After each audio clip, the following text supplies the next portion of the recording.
দেখেছি যে যুক্তরাষ্ট্রের সাথে যে বাণিজ্য চুক্তিটা হয়েছিল সেই বাণিজ্য চুক্তি নিয়ে কিন্তু অনেক তর্ক বিতর্ক আছে, এবং কিন্তু আমরা আবার দেখলাম যে নাহিদ ইসলাম বলছে যে তারা এই আলোচনাটা নিয়ে সংসদে কথা বলার মতো এখনো সময় পায়নি। এটা কি মানে অত ইম্পর্টেন্ট না, বা আসলে এই সংসদে যদি সবার মধ্যে এত শঙ্কা থাকে তাহলে এটা নিয়ে কেন আলোচনা হচ্ছে? সংসদের প্রথম অধিবেশনে যতগুলি বিষয় নিয়ে আলাপ হয়েছে আমি মনে করি তার মধ্যে বিবেচনা করলে, তুলনা করলে এই বিষয়টা অনেক গুরুত্বপূর্ণ।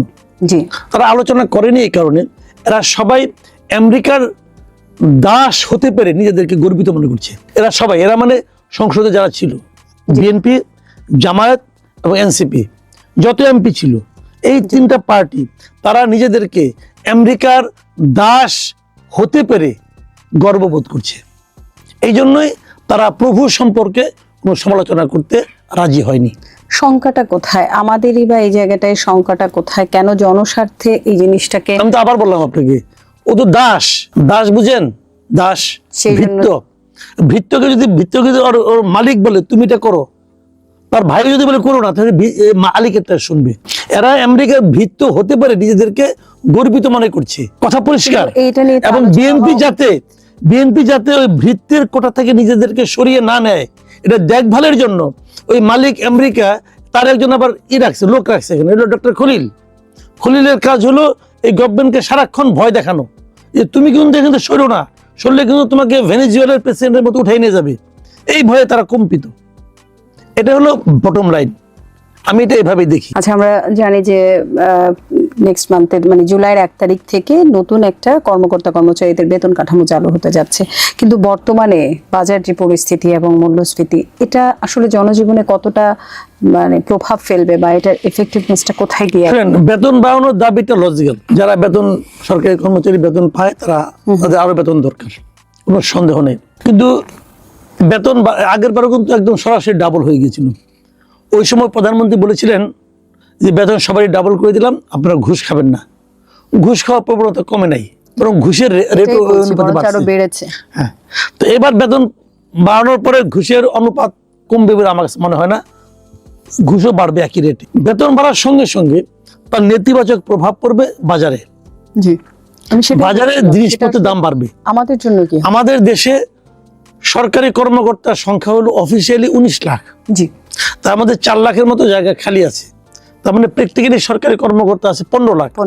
এই 15 লাখের লোকের বেতন বাড়বে, তার নেতিবাচক প্রভাব পড়বে বাদ বাকি এই 18 কোটি মানুষের মধ্যে। জি, এখন বুঝতে হবে সরকারটা আসলে কার। সরকারটা কি 15 লাখের সরকার, নাকি সরকারটা 18 কোটি মানুষের সরকার? সরকার যদি ওদের বেতন বাড়ায়, অন্য যারা চাকরি করে, যারা বেসরকারি চাকরি করেন, তাদের বেতন কি বাড়ছে? তাদের বেতন বাড়লো কি কমলো? তাদের আয় ইনকাম কি হবে, হলো কি না হলো, এটা কি দেখার দায়িত্ব সরকারের না? অবশ্যই সরকার সেটা দেখে। বাংলাদেশের কয়েকটা এই সরকারি কর্মকর্তা যারা আছে, সরকারি কর্মচারী যারা আছে, তারা সরকারি চাকরি শেষে একটা পেনশন পায়। বাংলাদেশের কয়টা বেসরকারি প্রতিষ্ঠান পেনশন দেয়? কয়টা? 10টাও দেয় না, 5টাও দেয় না। আমি এখনো দেখি নাই যে কোনো বেসরকারি প্রতিষ্ঠান আছে যা নাকি পেনশন দেয়। এবং আমি অনেক বড় বড় প্রতিষ্ঠানকে চিনি, জানি, যারা নাকি যাওয়ার সময় ওই গ্র্যাচুইটির টাকাও দেয় না, শুধু রাখেন, ওটাও দেয় না ভাই। ওটাও দেয় না। আমি নিজে অনেক প্রতিষ্ঠানে চাকরি করছি। আমি অনেক জায়গা থেকে এখনো টাকা পাই। আজকে 20 বছর আগে চাকরি ছাড়ছি, এখনো আমি বকেয়া পাই ওদের কাছে, টাকা দেয় নাই। তো ওইগুলি কি সরকার দেখে? সরকার দেখে না। কাজেই এটা হলেও হবে, আমি অসুবিধা আমি মনে করি না। টাকা বাড়বে, ধীরে ধীরে টাকার তো মূল্যমান কমতেছে, কাজে বেতন আপনাকে বাড়াতেই হবে। কিন্তু বেতন যখন বাড়াবেন তখন যেন আনুপাতিক হারে সবারটাই বাড়ে। একটা কথা মাথায় রাখবেন, আপনি পুরো দেশটা হলো একটা মানব দেহের মতো। শুধু আনুপাতিক হারে বাড়েই না, আমার মনে হয় যে আমরা যারা সাধারণ জনগণ আছি তাদের কথাটা চিন্তা রেখে বাজারের মূল্যস্ফীতির জায়গাটাও দেখা উচিত। অনেক কিছু আছে সরকারের নিয়ন্ত্রণে রাখা সম্ভব হয় না, কিন্তু তারপর আমি বলবো কি জানেন, মনে করেন আপনি পুরো দেশটাকে একটা মানব দেহের মতো করে কল্পনা করেন। ধরলাম সরকারি কর্মকর্তাদের বেশি গুরুত্ব দেয়, তাহলে ধরেন মাথাটা তারা, আর আমরা হাত পা পায়ের আঙ্গুল এরকম হবো। যদি মাথাটা হঠাৎ করে অনেক বড় হয়ে যায়, ওটা কিন্তু স্বাস্থ্যের লক্ষণ না, ওটা কিন্তু অসুখের লক্ষণ। তো সরকার কি একটা অসুস্থ দেশ তৈরি করতে চাচ্ছে? এটা সরকারকে ভাবতে হবে। কিন্তু যদি হুট করে একটা অংশের বেতন আপনি বাড়াই দিবেন, অন্য অংশে বেতন নিয়ে একটা কথাও বলবেন না, তাহলে তো ভাই আপনি জনগণের সরকার হইতে বললেন না। তাহলে মানে এটা মাথায় রাখতে কি হবে। মনে করছেন যে সরকার আসলে কোন দিকে যাবে? প্রায় 100 দিন হয়ে যাচ্ছে এই সরকারের।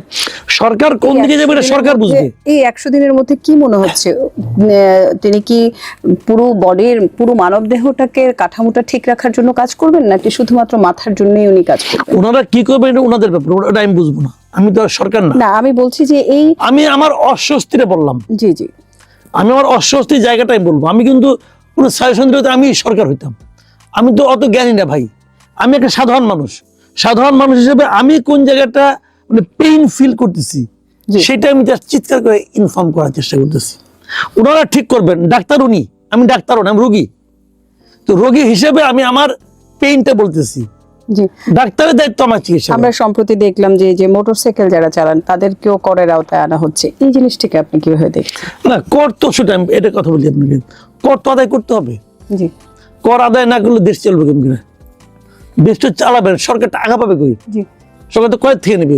সারা দুনিয়াতে কি হচ্ছে? কিন্তু একটা মোটরসাইকেলের কথা আমি এই জন্য বলছি, একজন মোটরসাইকেল চালক কিন্তু মোটরসাইকেলটা নিচ্ছেন লোনে ব্যাংক থেকে, এবং তার উপরে কিন্তু পুরো একটা পরিবারের দায়িত্ব থাকে, এবং একটা মোটরসাইকেলের উবার রাইডারের যে ইনকাম সেটার উপরেও যদি কর আরোপ করা হয়, সেই মানুষটা আসলে কত টাকা কর অ্যামাউন্ট আমরা এখনো জানি না। জানি, অ্যামাউন্ট হলো সারা বছরে একবার রেজিস্ট্রেশনের জন্য 2000 টাকা লাগবে। জি। এক বছরে 2000 টাকা খুব বেশি? আপনি আমাকে বলেন, কিন্তু এক বছরে 2000 টাকা খুব বেশি? নিম্ন আয়ের মানুষটার জন্য কি মাসে কত পড়ে? মাসে পড়ে 1500 টাকা, 175 টাকা মাসে, 175 টাকা খুব বেশি? বলেন দিনে কত পড়ে? না, আমরা 6 টাকা। এভাবে দেখলে জিনিসটা আসলে খুব ছোট মনে হয়। দিনে কত পড়ে? 6 টাকা না? জি 6 টাকা খুব বেশি? হিসাবটা আমরা খেয়াল করেন, আমি বলি আপনাকে, আপনার কর দেওয়ার মানসিকতাটা ছোট থেকে গড়ে তুলতে হবে। আমি বরং অন্য দাবিটা করতে পারি। জি জি অন্য দাবিটা কি, যে আমি করতে দিব তোমাকে দেব, জি কিন্তু যারা নাকি বড় বড় ব্যবসায়ী তুমি তাদের কাছ থেকে কত টাকা কর নিচ্ছ ওইটা আমাদের কাছে তুমি ওপেন করো। জি। আমার দেব হলো বসুন্ধরা তোমাকে কত টাকা কর দেয়, আমরা আসলে সেটাই বলতে চাচ্ছিলাম, ওটা open এই করো। ছোট মানুষটার উপরে যে করের যে প্রেসারটা দেয়া হচ্ছে, 2000 টাকা হলো, এটা তার জন্য কিন্তু একটা প্রেসারের জায়গা। সেই জায়গাটা থেকে আমরা যে যাদের কাছ থেকে কর সঠিকভাবে গ্রহণ করতে পারছি না, সেই জায়গাটা আমরা না সঠিকভাবে 1 টাকা বাদ দিয়ে আরেকটা না। আপনি যখন 1 টাকা দিয়ে দেয়া সেলাই কিনেন, 1 জি। টাকা দিয়ে জি দেয়া সেলাই দাম 1 টাকা, তখন কিন্তু আপনি 15 পয়সা কর দেন, ভ্যাট দেন না, আপনি দেন জি, তো। অবশ্যই। তো ওটা যদি আপনার গায়ে লাগে না, তো কেন লাগে না? কারণ ওটা পরোক্ষ কর, ওটা আপনার মধ্যে ঢুকাই দিচ্ছে। আমি প্রাইস আপনি যে কথা বলেন, আপনি যখন 1 টাকা ভরেন এখানে, আপনি কিন্তু আসলে এখানে 60 তো পয়সা benefits আছে। 64 পয়সা পান, সেবা পান, জি বাকিটা ধরে নিয়ে নিচ্ছে। এটা নিয়ে কিন্তু আমি চিৎকার চেঁচামেচি করতেছি না, কিন্তু আমি ওইটা নিয়ে করতেছি, ওটা দরকার নাই। আমার কথাটা হলো কি, যে আপনি বড় আমাদের কাছে কর নেন, আমি কর দিব, আমি দিব না কর। আমি রাস্তা দিয়ে হাঁটি, রাস্তা ঠিক করতে হবো না? অবশ্যই। আমি যখন বলি যে স্ট্রিট লাইট নাই কেন, এটা বলার তো আমার অধিকারই থাকবে না যদি আমি করটা না দিই, ঠিক মতো কর না দেই। তাই না? আমাদের বলতে হবে, আমি ওইটাও আমি চাপো, আমি এটাও দিব, কোনো সমস্যা, এটা আমার গায়ে লাগবে না।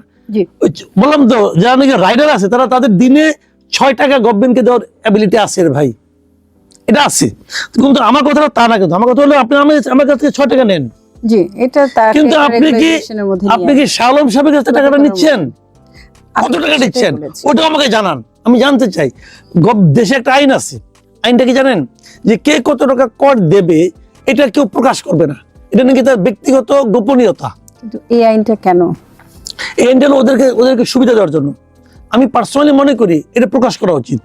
অবশ্যই। কে কত টাকা কর দিল আমি জানতে চাই।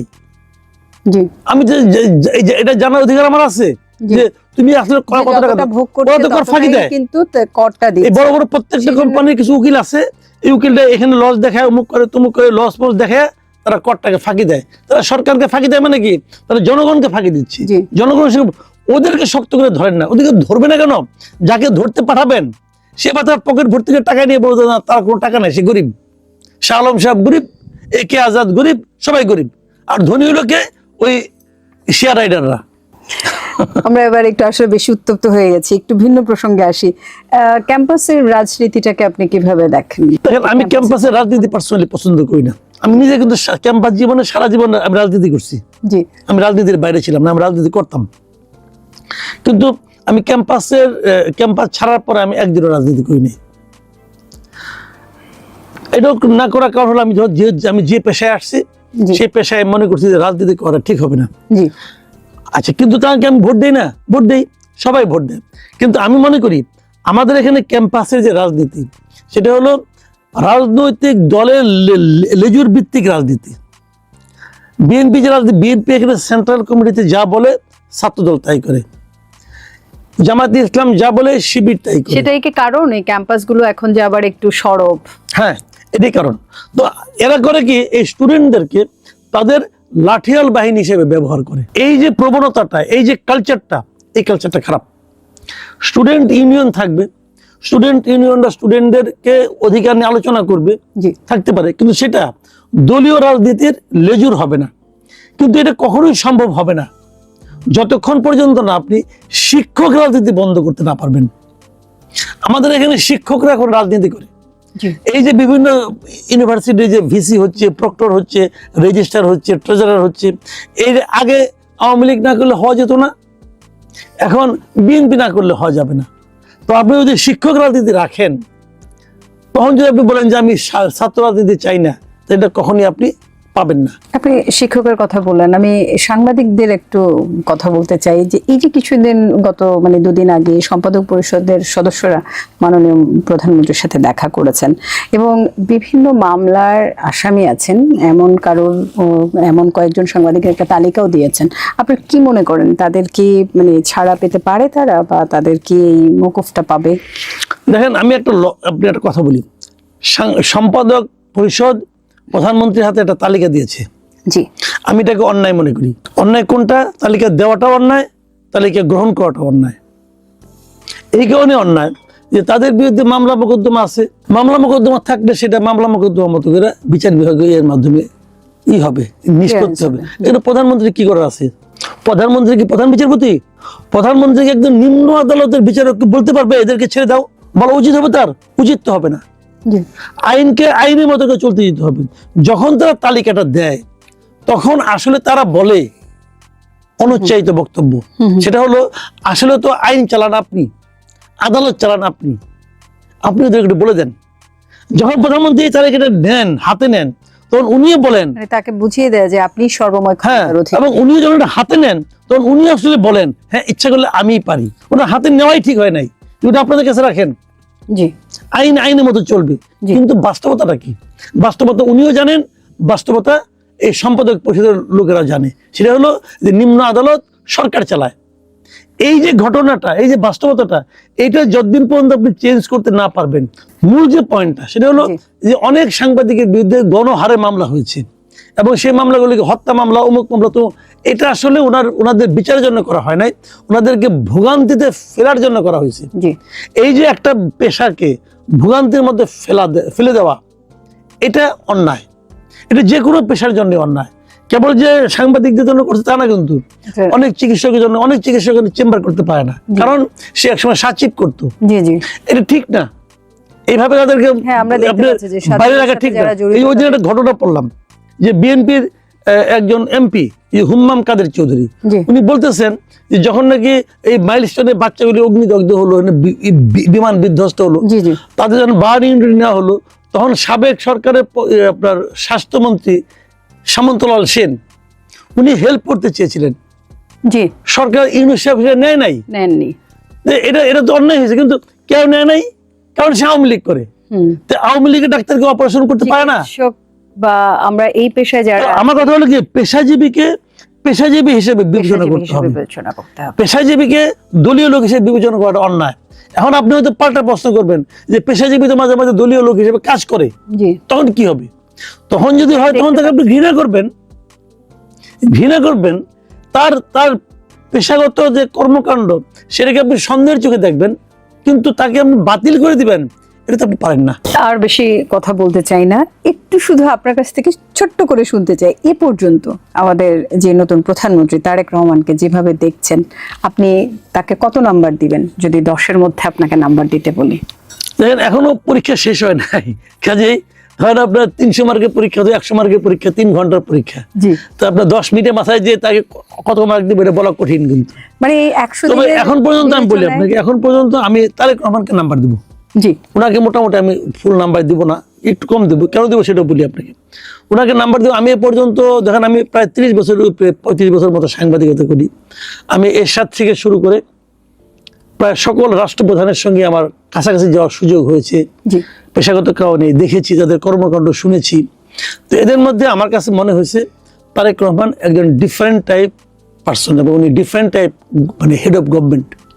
ওনার মধ্যে সেই ধরনের মানুষের কাছ থেকে দূরে থাকার এই প্রবণতাটা নাই, মানুষের কথা না শোনার যে প্রবণতাটা, যেমন আগের গভর্নমেন্টে কি হয়, নিজের চারদিকে একটা বলয় তৈরি করে নেয়, এরা যা বলে তাই শুনি। কিন্তু তারেক রহমানের মধ্যে তার বাইরের কথা শোনার একটা প্রবণতা আছে, উনি সমালোচনা করতে পারেন। কিন্তু আমরা যেটা দেখতে পাচ্ছি তার পাশেও একটা ছোটখাটো আন্দোলন এরকম কি আছে, ওই বলয় আছে, কিন্তু ওই বলয় ভেদ করে অনেকে তার কাছে যায় মানে কি উনি ডেকে নেন। জি, ওই আশেপাশে যে বলয়গুলো আছে তার বাইরের লোককে উনি ডেকে নেন, ডেকে নিয়ে প্রকৃত বাস্তবতা তারা জানতে চান। এই যে জানতে চাওয়ার যে মেন্টালিটিটা, আমি মনে করি এটা যতদিন থাকবে ততদিন উনি কিন্তু বাস্তবতাটা বুঝতে পারবেন। এই জায়গাটাতে ওনাকে আমি এগিয়ে রাখবো অন্য যে কোনো সরকার প্রধান নিচ্ছে। কিন্তু ultimately end of the day কি হবে ওই জন্য, কারণ এটার মতো 3 মাস উনি আসছেন আসলে 60 মাসের জন্য, তাই না? 60 মাসের শেষ দিকে যে কি করবেন আমি জানি না। আপনি মনে করেন শেখ হাসিনা তো 96 সালে আসছিল, 96 থেকে 2001 সাল পর্যন্ত সে ক্ষমতায় ছিল। ওই সময় শেখ হাসিনা কিন্তু খারাপ ছিল না, ভালো কাজ করছে। কাজে 96 শেখ হাসিনা আর 2014 শেখ হাসিনা কিন্তু এক না। তো ওইরকম উনি 60 মাসে এখন 3 নম্বর মাসে আছেন, 58তম মাসে যে কি করবেন আমি জানি না। কাজে আমরা ওয়েট করি। এখন পর্যন্ত আমি ওনাকে 10-এর মধ্যে 8 দিব। তো বলবেন 2 নম্বর কোথায় কাটলাম, আমি একটু জানতে চাই। ওটুকু বলি 2 নম্বর কাটলাম অমুক জায়গায়, যে উনি তো একটা টিম লিডার। ওনার টিমের মধ্যে উনি যেভাবে চলছেন, যেভাবে বলছেন, যেভাবে ভাবছেন, আমার ধারণা ওনার টিমের অন্যরা সেভাবে বলছে, ভাবছে না। এবং ওনারা যে ভাবছে না এই জিনিসটা উনি ওনাদেরকে সংশোধন করতে পারছেন না। তাহলে তো টিম কিভাবে হলো? একটা টিম হতে টিম ভালো হয় নাই, টিম লিডার ভালো পেয়েছি আমরা। আপনি তো প্রথম আমাকে মার্কিং করতে বলছেন টিম লিডারকে, এজন্য আমি ওনাকে মার্কিং করতেছি। উনি ভালো করছেন, কিন্তু ওরা টিম কেমন করছে এটা নিয়ে আমার সন্দেহ আছে। ব্যাপারটা অনেকটা এরকম যে ফকিরপুর টিমে আপনি মেসিকে এনে স্ট্রাইকার বানিয়ে দিলেন, মেসি স্ট্রাইকার, কিন্তু টিম হলো ফকিরপুর। এখন স্ট্রাইকারকে গোল দিতে পারবে যদি তাকে কেউ বলটা পাস না দেয়? এখন ফকিরপুরের টিমে কেউ তো তাকে বল পাস দিতে পারছে না, উনি দৌড়াচ্ছেন মাঠে, গোল কিন্তু হবে না। এরকম ঘটনাটা একটা হয়েছে। আমরা গতকালকে দেখলাম যে নির্বাচন নিয়ে একটা ইয়ে হচ্ছে, নির্বাচন পরবর্তী একটা আলোচনা হচ্ছিল, যেখানে বিএনপির কেউ উপস্থিত ছিলেন না, শুধুমাত্র নির্বাচন কমিশনের বিএনপির প্রার্থী ছিলেন সেখানে। কিন্তু আমরা যেটা দেখলাম যে এই নির্বাচনটা নিয়ে তারা বলছেন যে সেরকম সুষ্ঠু একটা নির্বাচন, যারা আশা করেছিলেন যে এরকম একটা সুষ্ঠু নির্বাচন, সেরকম নির্বাচনটা হয়নি। ইভেন আমরা কিন্তু নির্বাচন যেদিন অনুষ্ঠিত হলো সেদিন কিন্তু বিএনপির অনেক প্রার্থী যে জায়গাগুলোতে হেরে গেছেন তারাও কিন্তু এই কথাগুলো বলেছেন, সুষ্ঠু নির্বাচন হয়নি। আসলে ওভারঅল নির্বাচনটা কেমন হয়েছিল? দেখেন, বাংলাদেশে একটা প্রবণতা আছে, প্র্যাকটিস, এটা পুরনো প্র্যাকটিস। যারা হেরে যায় তারা বলে নির্বাচন ভালো হয়নি। যারাই হেরে যায়, 91 এত ভালো নির্বাচন হলো, শেখ হাসিনা বলেছিল যে সূক্ষ্ম কারচুপি হয়েছে। 96 নির্বাচনটা ভালো হয়েছে, বিএনপি হেরে গেছে, খালেদা জিয়া বলেছে যে স্থূল কারচুপি হয়েছে বলেছে। কিন্তু কোনো নির্বাচনে হারু পার্টি কখনো সেটাকে ভালো বলে স্বীকৃতি দেয় না। যে কারণে এখন যে সমস্ত বিএনপি লিডার হারছেন, বিএনপি প্রার্থীরা হারছেন, তাদের এখানে ভালো নির্বাচন হয়নি। তো আপনি কি করবেন? কিন্তু তারা কি বললো না বললো এর বাইরেও তো মানুষ দেখে। আমি পার্সোনালি মনে করি এই নির্বাচনটা ভালো হয়নি। আমি পার্সোনালি মনে করি এখানে অনেক ভোট বাড়িয়ে দেখানো হয়েছে। এই নির্বাচনের সবচেয়ে ব্যর্থ ছিল নির্বাচন কমিশন। নির্বাচন কমিশন ভোট কারচুপি করেছে, ভোটের সংখ্যাটা বাড়িয়ে দেখানোর জন্য। এটা হলো রিয়েলিটি। এবং গণভোট যেটা হয়েছিল সেটা তো ভালো হয়নি, ওটা একদমই হয়নি। ওইটাকে বাড়ানোর জন্য নির্বাচন কমিশন কত পার্সেন্ট ভোট পড়েছে এটা বলতে তাদের 24 ঘন্টা সময় বাড়তি লাগছে। নির্বাচন কমিশন সব পৃথিবী, আমি অনেক দিন ধরে নির্বাচন কভার করি ভাই। যে কোনো নির্বাচন যখন শুরু হয়, নির্বাচনের শুরুর থেকে জানা যায় যে এখন পর্যন্ত কত পার্সেন্ট ভোট কাস্ট হয়েছে, মুহূর্তেই বলে দেওয়া যায়। তো সেই জিনিসটা সন্ধ্যায় পর্যন্ত ইলেকশন কমিশনের পক্ষ থেকে বলা হয়নি কত পার্সেন্ট ভোট কাস্ট হয়েছে। পরের দিন দুপুর 12টার সময় বলা হয়েছে যে এরকম 60% ভোট কাস্ট হয়েছে। এবং আমার ধারণা এটা একদম বানানো, মেজার করা বা এটাকে গোনার জন্য কি কোনো ধরনের ডিজিটাল লাগে না তোর ভাই। কারণ ভোটার যখন আপনি দিবেন তখন ভোটের তো একটা 100 টাকার একটা প্যাকেট থাকে, জি, তাই না, একটা একটা বান্ডেল থাকে, সেখানে ছিঁড়ে ছিঁড়ে আপনি দিচ্ছেন। তো দেওয়ার পর মনে করেন আপনার এরকম 3টা বান্ডেল হয়ে গেছে, তাহলে বলতে পারেন 300 ভোট হয়েছে। তো ওইখানে মনে করেন ধরেন ওই কেন্দ্রে ভোট হলো 1200, জি, তো 300 ভোট হওয়া মানে কি 25% ভোট কাস্ট হয়েছে। 25%, জি, এটা বলতে কি এটা কি কোনো রকেট সায়েন্স নাকি? জি, এটা এমনি বলা যায়, এবং এটা সব প্রথমেই বলা যায়, এটা প্রথমেই বলে দেওয়া যায় কত পার্সেন্ট ভোট কাস্ট হয়েছে। জিজ্ঞাসা করা হয়েছিল ইলেকশন কমিশনারের সচিবকে ওই দিন বিকালে কত পার্সেন্ট ভোট কাস্ট হয়েছে।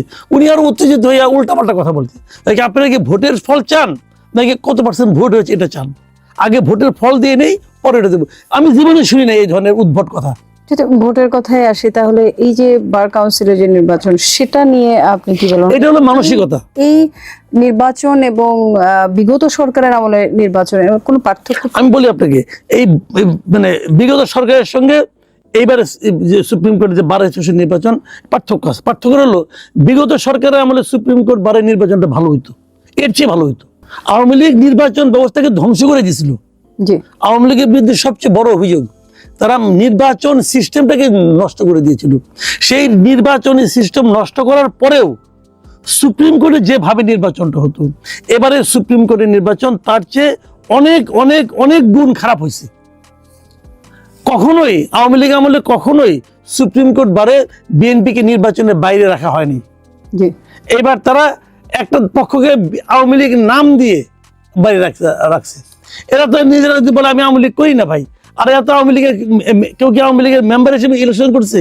বিএনপি থেকে বিএনপির মেম্বার হিসেবে তারা বিএনপি মনে মনে করে অথবা অন্য জায়গায় করে, কিন্তু কোর্টে তো কোর্টই।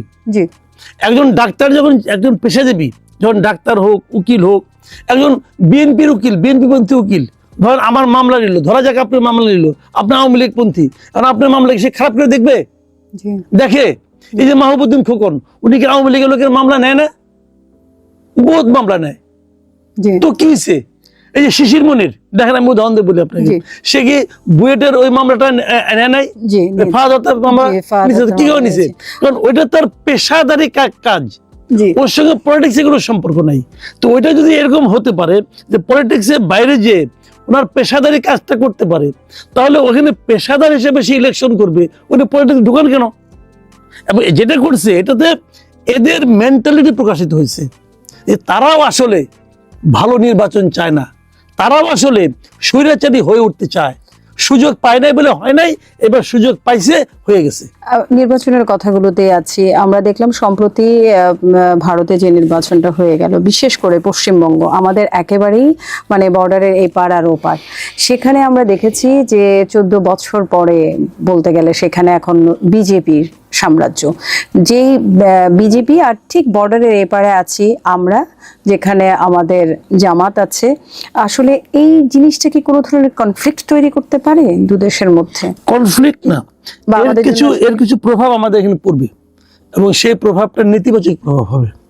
যেমন ধরেন সামনে কোরবানির ঈদ আমাদের, জি, পশ্চিমবঙ্গ গভর্নমেন্ট এরই মধ্যে বলে দিয়েছে যে এই সময় গরু জবাই করা চলবে না। জি, এবং তারা বলছে গরু জবাই করতে পারবেন, করতে হলে আপনাকে গরুর বয়স 14 বছর হতে হবে মিনিমাম। জি, তারপরে এই গরু আপনি যে জবাই করতেছেন এটা আপনার পশু বিভাগ থেকে আপনার সার্টিফিকেট লাগবে, জি, আগাম সার্টিফিকেট নিতে হবে। নির্দিষ্ট একটা এই যে নিয়মগুলি করছে, এখন দেখলাম যে গরুর জন্ম সনদ নিয়ে নাকি দৌড়াদৌড়ি শুরু হয়ে গেছে। এখন গরুর 14 বছর আগে যে গরু জন্ম হয়েছে এই সনদটা কে দিবে? টাইম মেশিন উঠে যাবে নাকি ওখানে? তো এখন কেউ কখনো গরুর জন্ম হলে তার সনদ নেয়? তো এগুলো তারা করতেছে ইন্টেনশনালি, পায়ে পা দিয়ে ঝগড়া করার মতো। এটা করবে কেন জানেন? এটা করবে, এটা ওদের পলিটিক্সটা এরকম, বিজেপির পলিটিক্সটা এরকমই। তারা এটাই করতে চায়। তারা চায় যে আজকে তো দেখলাম যে তারা বলতে, এক লোক বলতেছিল যে বিজেপি হলো এমন পার্টি, তারা তেল কিনবে মুসলমানের কাছ থেকে, চাকরি করতে পাঠাবে মুসলিম দেশে, যেমন ইউএই ধরেন আরব কান্ট্রিগুলিতে ওদের লোকের বেশি, তো চাকরি করতে পাঠাবে ওখান থেকে, ডলার আসবে ওই দেশ থেকে। এমনও শুনেছি যে মুসলিমের কাছে মাংস বিক্রি করে ওরা দুধ কিনে ভাত খাবে, এরকমও কিন্তু অনেকে। যাও, ওটা আমি শুনি নাই। তো এখন সবই ওদের কাছ থেকে করবে, কিন্তু মুসলিমদের দেশে থাকতে দিবে না। এখন এটা হলো তাদের পলিসি। এটা হতে পারে, কারণ তারা তো মনে করেন ভোটের পলিটিক্স করে, যেটা করলে ভোট বেশি পাবে। এখন এটা কখন সম্ভব? যখন সে পুরো কমিউনিটির মধ্যে একটা হিংসা ছড়াই দিতে পারবে। তো এখন ওখানে যদি হিংসাটা ছড়িয়ে যায়, তাহলে সেই হিংসার কিছু রেশ কি আমাদের এখানে আসবে না? আমাদের এখানেও আসবে। জি। আপনি যখন একটা মুদ্রা আপনি গরম করবেন, একটা কয়েন যদি আপনি আগুনে গরম করেন, তা মনে করেন কোনো কারণ নেই যে খালি এক পিঠ গরম হবে, এক পিঠ গরম হবে না, উল্টা পিঠেও গরম হবে। আমাদের তো পুরো মানে ব্যবসার ক্ষেত্রেও কিন্তু আমাদের ভারতের সাথে অনেক ধরনের কমিউনিকেশন আছে, সেই জায়গায় কি এটার প্রভাব পড়তে পারে? কিছু না কিছু প্রভাব পড়বে, কিছু না কিছু প্রভাব পড়বে। এবং আমরা যদি তাদের রিয়েক্ট করি, তখন আমরা যদি রিয়েক্ট করি, আমাদের এখানে এখন যদি ওরা হিন্দুদের মুসলমানদের করতেছে, আমরা যদি আবার এখানে হিন্দুদেরকে শুরু করি, তাহলে কিন্তু ওদের উদ্দেশ্যটা ফুলফিল হবে, ওরা যা চেয়েছিল তা হবে। এখন সেটা আমরা করবো কিনা, এটা আমাদের সরকারের মানে আপনার যে বুদ্ধিমত্তা তার উপর নির্ভর করবে। তো আমি মনে করি পার্সোনালি যে বিজেপি এটা তো একটা সাম্প্রদায়িক দল আসলে, জি। তাদের মানে প্ররোচনায় আমাদের মানে ক্ষিপ্ত হওয়া উচিত না, আমাদের ঠান্ডা মাথায় হ্যান্ডেল করা উচিত। আমি আবার একটু ক্যাম্পাসের দিকে ফিরে আসি। আমরা যদি দেখি যে মুক্তিযুদ্ধ কিন্তু আমাদের রাজনীতির একটা বড় পার্ট, এবং অবশ্যই আমি বলবো যে এটা একটা মূল ইস্যু আমাদের রাজনীতির জন্য। এই মুক্তিযুদ্ধ ইস্যুতে প্রধান যে দুটি দল আছে, আমাদের অবস্থান আছে, তাদেরকে আসলে একটা এখন সরকার আর একটা হয়ে গেছে বিরোধী দল। এখন এটাকে যদি আলাদাভাবে বোঝানো যায়, এটা আসলে মানে সেরকম একটা কি টুল হয়ে গেল, যে এটা একটা জামাত এবং আমি যদি বিএনপির কথা বলি?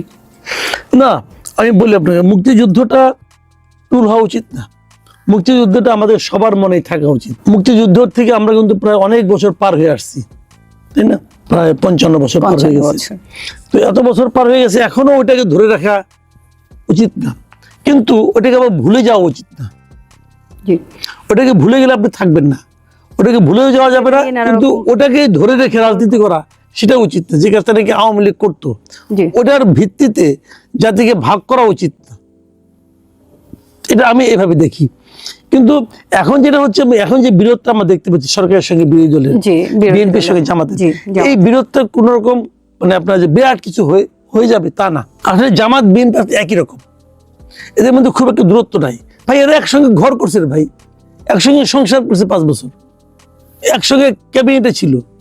তো ওই ঝগড়াঝাটি কোনো ওই স্বামী স্ত্রীর মতো ঝগড়া হয়, ওটা কোনো সমস্যা না। ওটা হইতেছে এটা লোক দেখুন, এটা একটা যুদ্ধ খেলা, তলে তলে মিলিয়ে আছে, এটা নিয়ে টেনশন যদি মিলও থাকে। কিন্তু আমরা যেমন দেখতে পেলাম যে আমাদের আমির এই যে যুক্তরাষ্ট্রের যে বাণিজ্য চুক্তি, সেটা নিয়ে বলছেন যে তাদের সাথে কোনো ধরনের আলোচনাই হয়নি। ভাই আমি এখন কথা বলি, একটা কথা আপনি যেটা বলবেন বুঝছি, আমি বলি মিশা কথা কইছে, সিম্পল।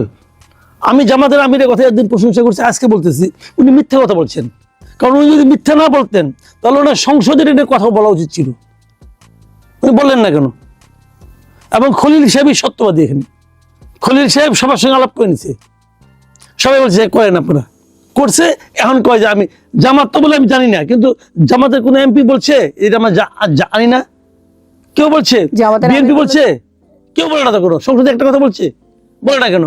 নাহিদ বলেছেন যে এটা ওনারা এখন আলোচনা করার সময়ই পাননি। সময় পান না কেন? যেটা মূল আলাপ এটা করবে না, এর যে গুরুত্বপূর্ণ আলাপ কি আছে? রুবিন ফারহানা সে একা প্রসঙ্গটা উঠাইছে, তাকে স্পিকার বলছে আপনি 5 জন লোক নিয়ে আসেন, তো এই 5 জন লোকের মধ্যে নাহিদ গেল না কেন? নাহিদ ছিলেন, যে আমাদের সেখানে ছিলেন। এগুলো ফালতু কথা ভাই, এগুলো আমগরে দিয়ে পাইছে, বোকা পাইছে। তো মনে করে যে আমরা ভাত টাত খাই না, সব দুধ খাই, তারা যা বলবো তাই বিশ্বাস করবো। মিথ্যা কথা বলে পলিটিক্যাল লিডাররা। অনেক ভালো।